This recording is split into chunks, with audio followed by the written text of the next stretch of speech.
یہ ہمارے لیے ایک بہت اچھی بات ہے, ہمارے لیے قابل فخر بات ہے کہ ہمارے ملک میں اتنی زبانیں موجود ہیں.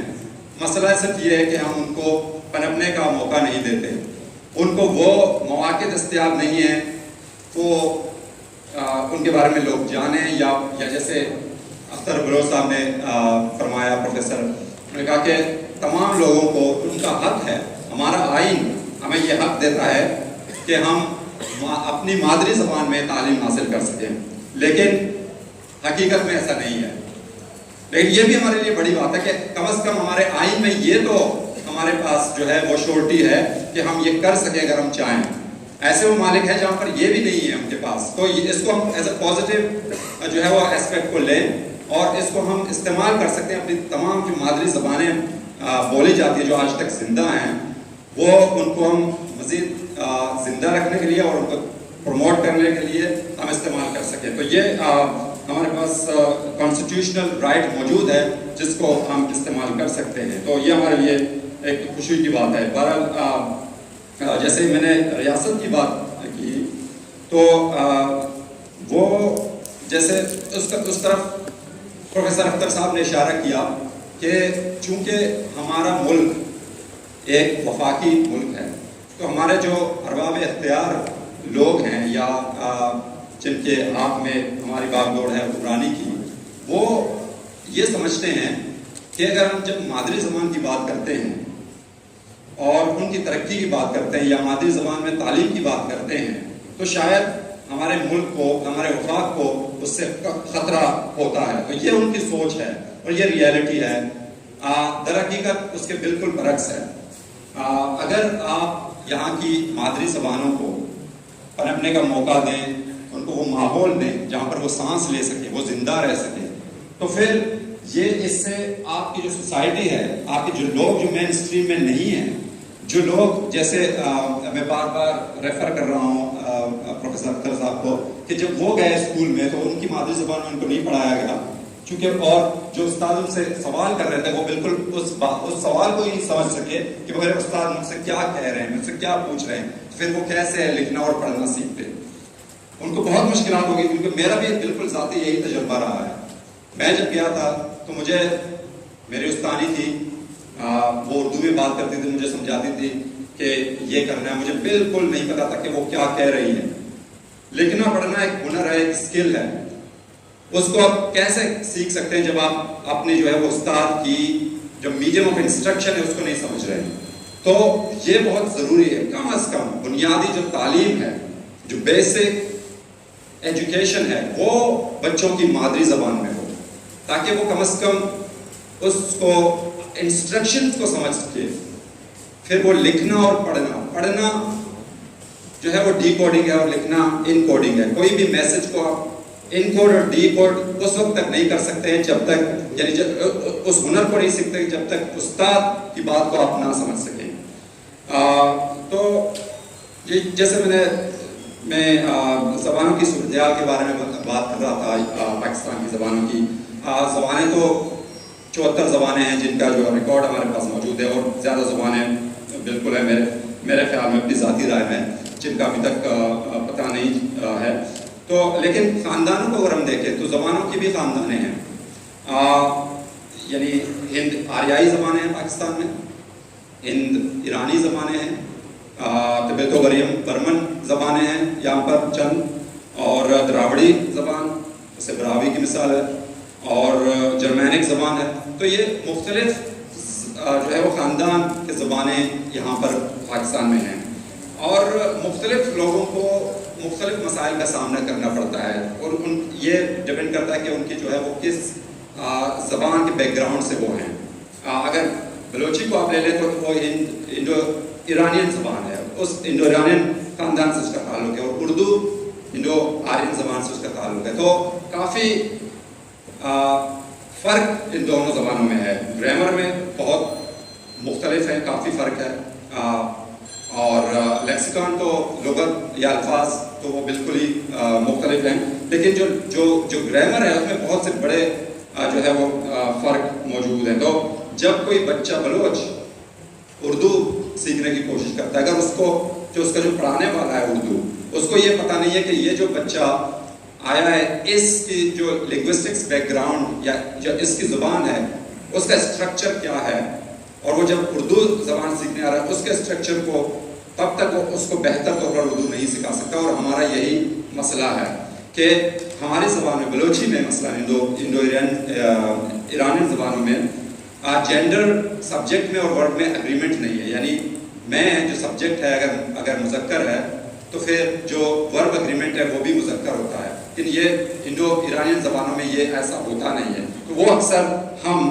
یعنی میں بذات خود یہی غلطی کرتا ہوں مؤنث اور مذکر کا. اور پشتو بھی انڈو ایرانی زبان ہے اور وہ بھی ان کا بھی یہی مسئلہ ہے. چونکہ ہمیں اسکول میں جو ہمارے استاد تھے اردو کے انہوں نے اس طرح سے ہمیں نہیں سکھایا کہ بھائی یہ، اور ان کو خود ہی پتہ نہیں ہے کہ یہ جو بچہ ہے بلوچ ہے اور اس کی زبان بلوچی ہے، اس کی زبان کا اسٹرکچر کیا ہے، تو وہ کیسے ان تمام مسائل سے واقف ہوگا. یہ ہمارا ایک جو ہے وہ ہمارے تعلیمی نظام کا یہ بھی ایک بڑا مسئلہ ہے.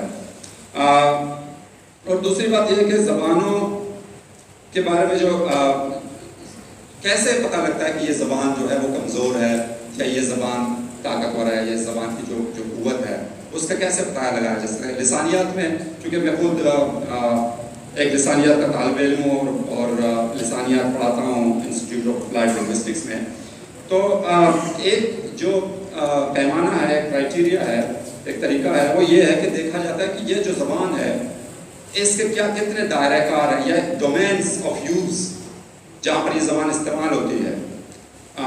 سب سے جو امپورٹنٹ ڈومین ہے، جو دائرہ کار ہے، وہ گھر ہے. اگر کوئی زبان گھر میں نہیں بولی جا رہی تو پھر اس کا مطلب ہے اس کا سروائیو کرنا، اس کا زندہ رہنا تقریباً ہم کہہ سکتے ہیں کہ وہ ممکن نہیں ہے. اس کے علاوہ بہت سے اور دائرہ کار ہیں زبانوں کے استعمال کے. ڈومین آف یوز اسکول ہے. اگر کوئی زبان اسکول میں ہے تو پھر اس کا مطلب ہے کہ وہ اس کی صورتحال زیادہ بہتر ہے. وہ اب جو ہے وہ گھر سے اسکول میں موجود ہے، تعلیمی جو ہے وہ اس میں ہے. یہ بازار میں اکنامک ڈومین میں وہ موجود ہے تو اور زیادہ اس میں اسٹرینتھ ہے، اس میں طاقت ہے. تو اس طرح سے مختلف ڈومینس کو دیکھا جاتا ہے کہ یہ جو زبان ہے وہ کتنے دائرہ کار میں یوز ہو رہی ہے یا استعمال ہو رہی ہے.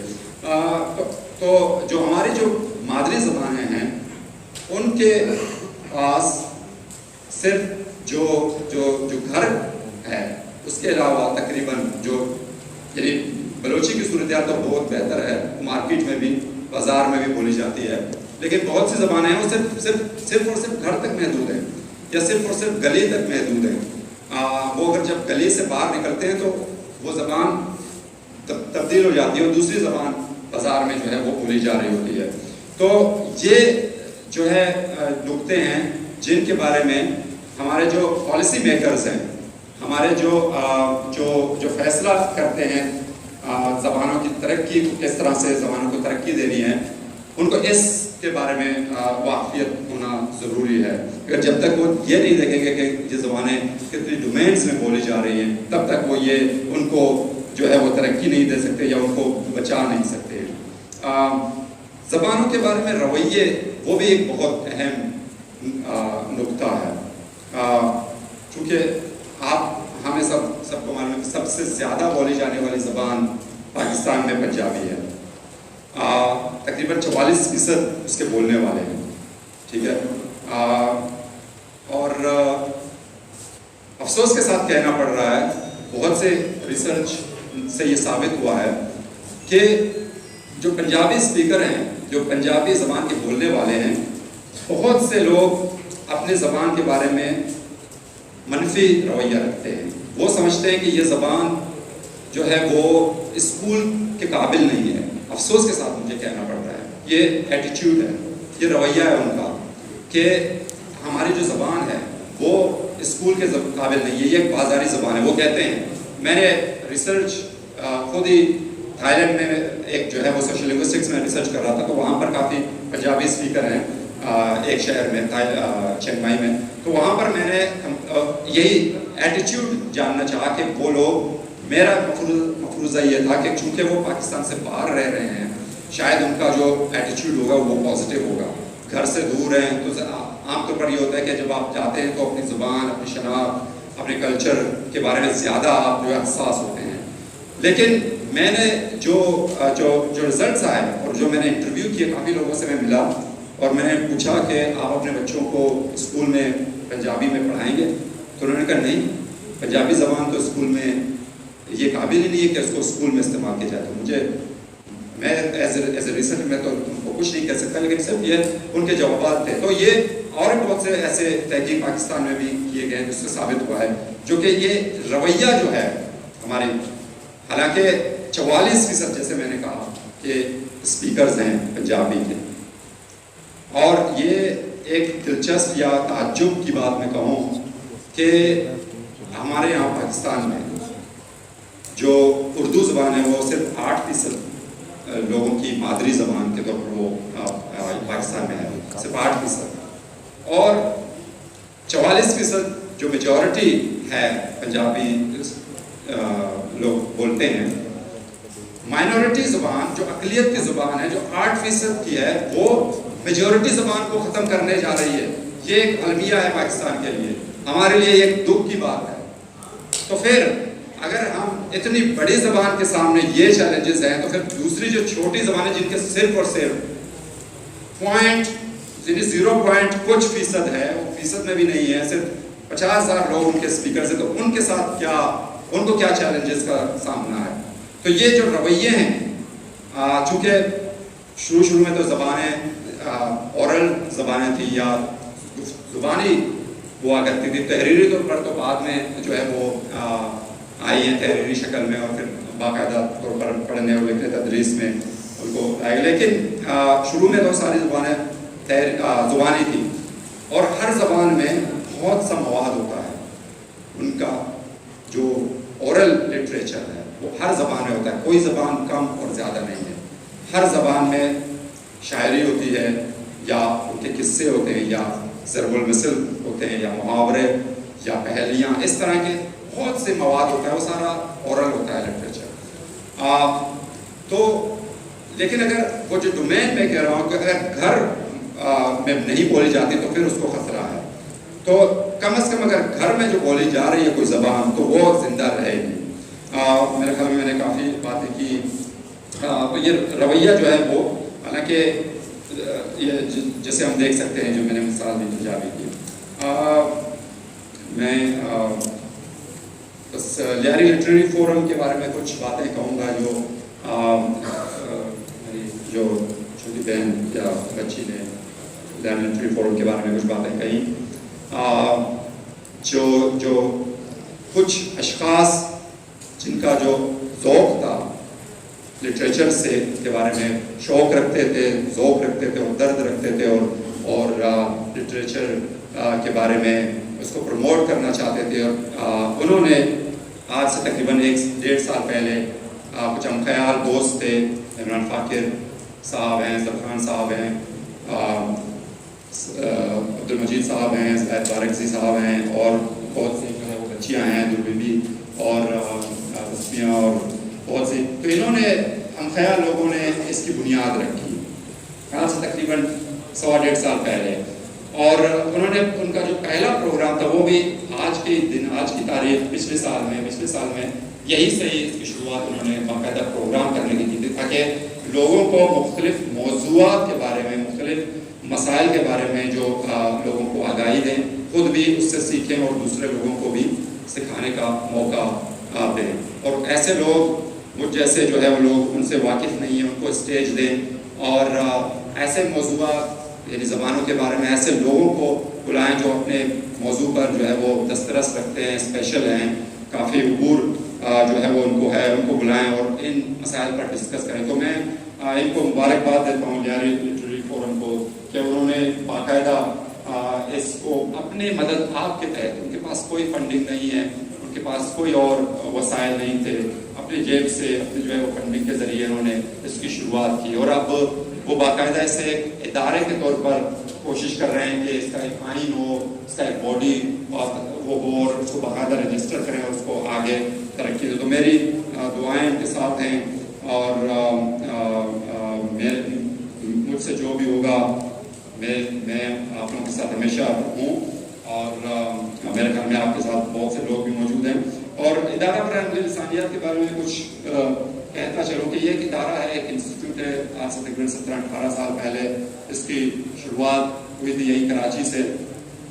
کچھ ہم خیال لوگ تھے جو زبانوں کی ترقی اور ان کو محفوظ کرنے کے بارے میں سوچتے تھے اور ان کو پرزرو یا ان کو پروموٹ کرنے کے بارے میں انہوں نے سوچا. تو چونکہ ہمارے پاس ایسا کوئی ادارہ موجود نہیں تھا جہاں پر سائنسی انداز میں زبانوں کا تجزیہ کرنا سیکھیں یا سکھایا جائے, تاکہ یہ جو زبانیں ہیں ان کو کس طرح سے کیا چیلنجز کا سامنا ہے یا کس طرح سے ان کو بچایا جا سکتا ہے, اس کو باقاعدہ طور پر سیکھیں یا سکھایا جا سکے. ایسا کوئی ادارہ موجود نہیں تھا, تو انہوں نے اس ادارے کا باقاعدہ جو ہے وہ باقاعدہ اس کی شروعات کی اور اب یہ رجسٹرڈ ایز اے ٹرسٹ ہے اور اس کے باقاعدہ جو ہے وہ ڈپلوما کورسز ہوتے ہیں.